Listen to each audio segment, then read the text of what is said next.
My life is no different than that of an average person with an average standard of living. My name is David, and I'm 28 years old. A couple of years ago, my wife and I moved into a new apartment on the 10th floor. Everything was fine in our relationship.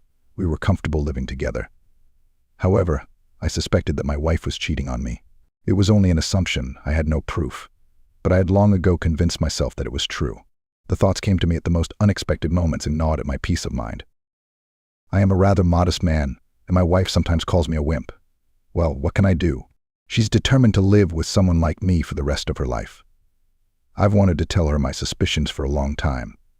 But what good is it if I can't back them up with facts? The mere thought of discussing it, or even imagining her with someone else, makes me furious. The thought of being intimate with her makes me furious, because I can't get rid of the idea that someone else might have touched her before I did. So I keep putting off intimacy, even though she doesn't show much enthusiasm either. It's as if we made a tacit agreement to ignore this aspect of our lives, allowing the distance between us to grow each day.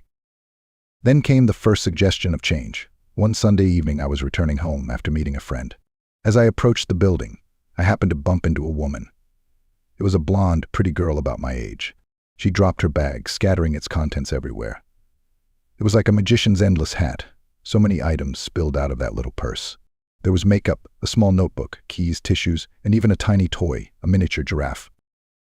"I'm sorry, I'm so clumsy. I wasn't paying attention." "Let me help you," I said, embarrassed. She smiled and replied, "I don't mind. I'm just as clumsy. I've been inattentive too." "Do you live here?" "Yes, I do." "On the 10th floor," I replied. "I just moved here a couple days ago." "Nice to meet you, neighbor. Maybe we can talk sometime. You can tell me about the neighborhood," she said, looking me straight in the eye. Her voice was warm and had a sincere friendliness in it, which was rare in my interactions lately. We decided to continue our conversation at a nearby cafe and have dinner.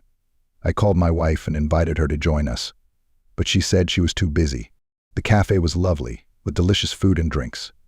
The evening went splendidly. I hadn't met such a nice person in a long time. Our thoughts and judgments coincided in many ways. I felt she was tailor-made for me. I believed she held the same opinion of me. Her laughter was infectious, and her curiosity about my life was genuine, which was refreshing compared to the usual apathy I was used to at home. We talked for about 4 hours and didn't even notice the cafe was empty. Eventually, we decided to head home. As we walked through the quiet streets, she talked about her old neighborhood, her career and aspirations.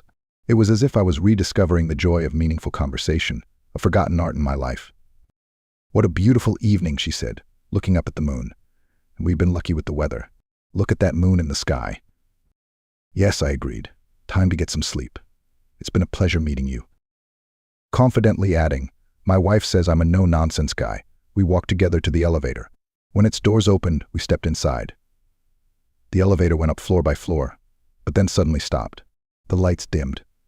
The mechanical hum of the elevator stopped, leaving us in a dense, unsettling silence. We didn't panic, but kept pushing the buttons. When they didn't work, we called for help.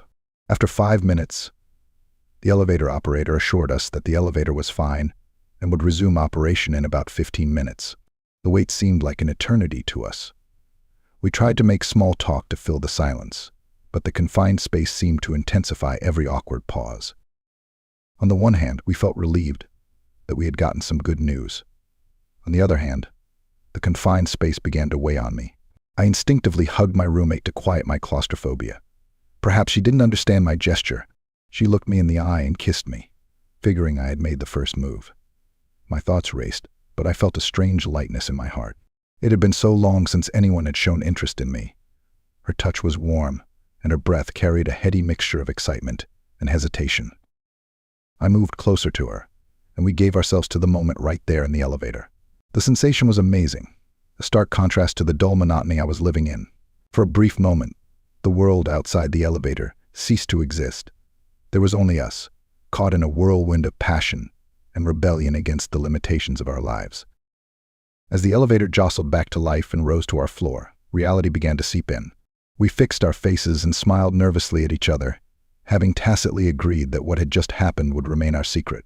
For the first time in years, I felt alive, yet conflicted at the same time. After this night, life would undoubtedly change.